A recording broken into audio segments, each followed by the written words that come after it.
सबसे पहले आप सभी को मेरा प्यार भरा नमस्ते। मेरा नाम है प्रियंका तिवारी और आप सभी का स्वागत है केदार घाटी के इन खूबसूरत पहाड़ों से।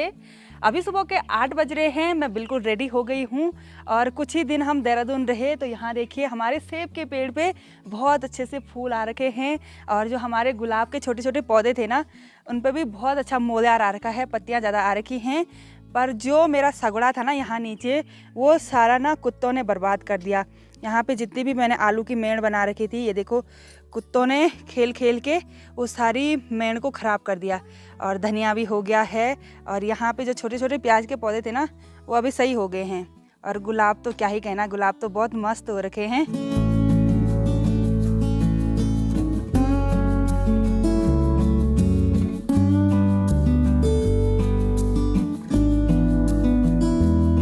आज फिर से ये पहाड़ ना साफ साफ नहीं दिखाई दे रहे हैं। शायद कहीं और जगह भी आग लग गई है। पता नहीं ये लोग कब सुधरेंगे, जंगलों में आग लगा रहे हैं।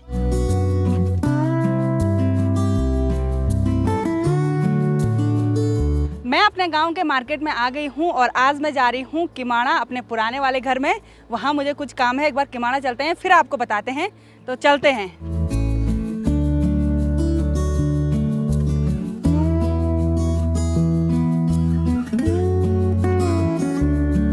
हम आ गए हैं किमाड़ा वाले घर के नीचे रोड में और मेरे हस्बैंड आज हमारे साथ नहीं आ रहे हैं। वो आज अपने काम से श्रीनगर जा रहे हैं।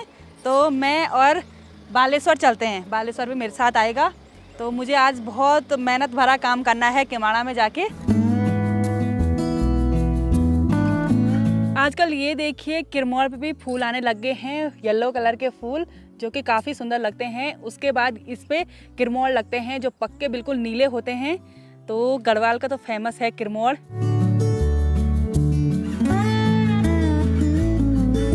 हम किमाड़ा मेन रास्ते से नहीं जा रहे हैं, हम जा रहे हैं यहाँ खेतों के रास्ते से। और सारी जगह यहाँ बाढ़ कर रखी है ना, तो बड़ा मुश्किल हो रहा है यहाँ जाने में।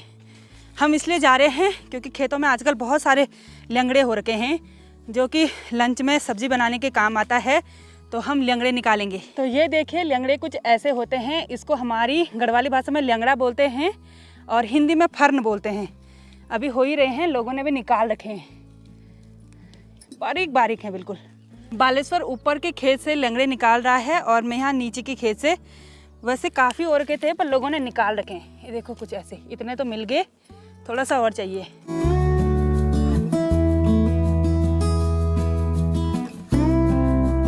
तो इन लंगड़ों में 2 टाइप के लंगड़े होते हैं। जो ये वाले लंगड़े हैं वो 20 वाले हैं। तो हमको ऐसे पहचानना पड़ता है, ये 20 वाले नहीं हैं, ये अच्छे वाले हैं। मैंने इतने लंगड़े निकाल दिए हैं और बालेश्वर ने थोड़ा सा निकाले। इसका सगवर नहीं है लंगड़े निकालने का।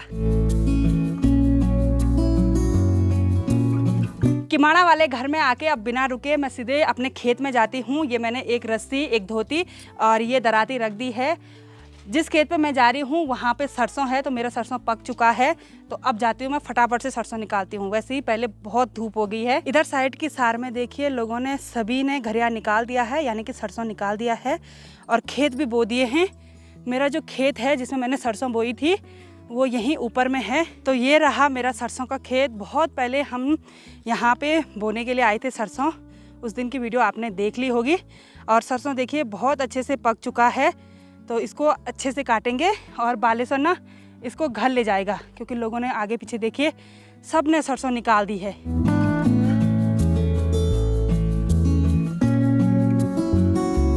मैं यहाँ खेत में आई थी, तब तक मेरे हस्बैंड का फ़ोन आ गया कि आज सोनप्रयाग में मीटिंग है 1 बजे। सीओ सर, डीएम सर वो आ रहे हैं। तो यात्रा संबंधी कुछ वार्तालाप, कुछ बातचीत करेंगे। तो मीटिंग में जाना भी ज़रूरी है प्रधान के नाते। तो मेरे हस्बैंड जा रहे थे श्रीनगर गढ़वाल अपने काम से, तो वो भी नहीं जा रहे हैं क्योंकि हमारे जो कपड़े हैं ना वो ऊपर वाले घर में हैं। तो उन्होंने कहा मैं कपड़े वगैरह लेके आते हूँ, आप खेत में काम करो तब तक। ये जो सरसों है वो काली सरसों है। तो इसके अंदर काले कलर के बीज रहते हैं, ऐसे मंडुए की तरह ऐसे। अब बिना देर किए दराती से इस सरसों को काटते हैं और कहीं कहीं पे उखाड़ेंगे क्योंकि कहीं कहीं पे बारीक होगा तो उसको उखाड़ना ही पड़ेगा।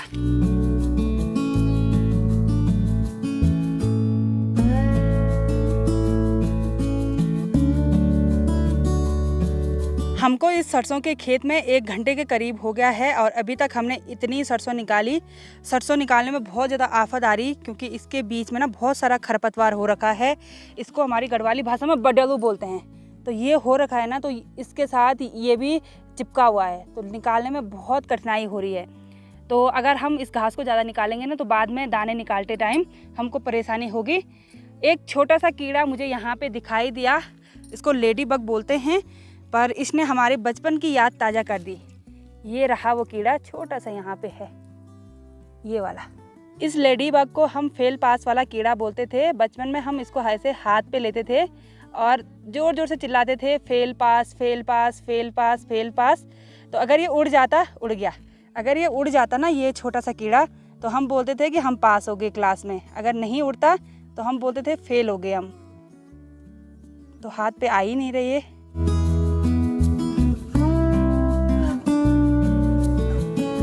हमने सरसों 2 भारी के करीब निकाल दिया है, तो मैं अब 1 भारी लगाऊंगी बालेश्वर के पास, उस भारी को घर तक पहुंचाने के लिए दूंगी।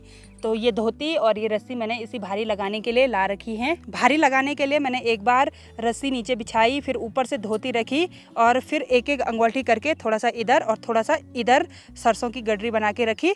ऐसे में बैलेंस बना रहता है। तो मैं भारी लगा रही थी, तब तक मेरे हस्बैंड का फ़ोन आ गया कि मीटिंग कैंसिल हो गई है। तो ये मीटिंग भी ना हमको अपना काम करने भी नहीं देती हैं। तो कुछ इस प्रकार से भारी लग गई है। हमने जो धोती थे उसके किनारे बांध दिए हैं, जिससे जो भी बीज झड़ेंगे वो उसी धोती में अटके रहेंगे। तो बालेश्वर को पीछे से धक्का देना पड़ेगा थोड़ा सा। चलो बाली, ये देखिए कितनी अच्छी भारी लगा के तैयार हुई है। मैंने सुबह से लेकर अभी तक 3 भारी सरसों की निकाली और यहाँ पे अभी काफ़ी सारा सरसों है। धूप हो गई है तो निकालने का मन भी नहीं कर रहा है।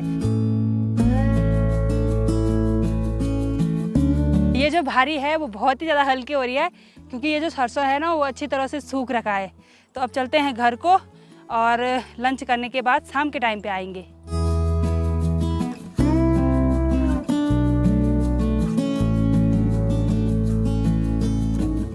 बड़ी मुश्किल से इस धूप में घर पे आ गई हूँ और यहाँ पे भारी को पिसा देती हूँ और फिर इसको ना ऐसे लगाया जाता है, एक जगह पे कुछ दिनों के लिए इकट्ठा किया जाता है। इसको हमारी गढ़वाली भाषा में सिजौन बोलते हैं। बाद में जब हम आएंगे इसको ऐसे फैलाएंगे तो बीज अपने आप झड़ जाते हैं, तो ये भी करना पड़ता है। इस टाइम तो हालत ख़राब हो गई। तो अब बिना देर किए सीधा खाना खाते हैं। सासू जी ने लंच तैयार कर दिया है, तो देखते हैं आज लंच में क्या बना रखा है। सासू जी यहाँ पे खाना बांट रही हैं, आरव भी खाने लग गया है, मेरे हस्बैंड भी बैठ रखे हैं और बालेश्वर भी खाने लग गया है।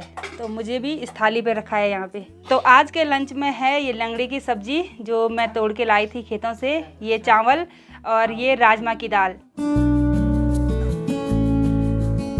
लंच करने के बाद थकान की वजह से इतनी भयंकर नींद आई कि पता ही नहीं चला 1.5 घंटा कब हो गया। मुझे तो ऐसा लगा कि 5 मिनट के लिए सिर्फ लेटी हूँ। तो अभी धूप कम हो गई है तो मैं फिर से चलती हूँ अपने सरसों के खेत में सरसों निकालने के लिए। और यहाँ पे मेरे हस्बैंड बैठ के ना एडिटिंग कर रहे हैं। शाम के टाइम पे सरसों निकालने में काफ़ी अच्छा हो रहा है।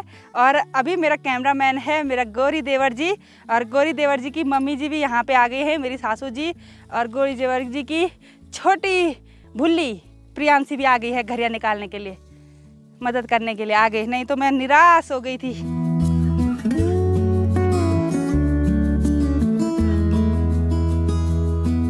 तो शाम के टाइम की पहली भारी बालेश्वर ले जा रहा है।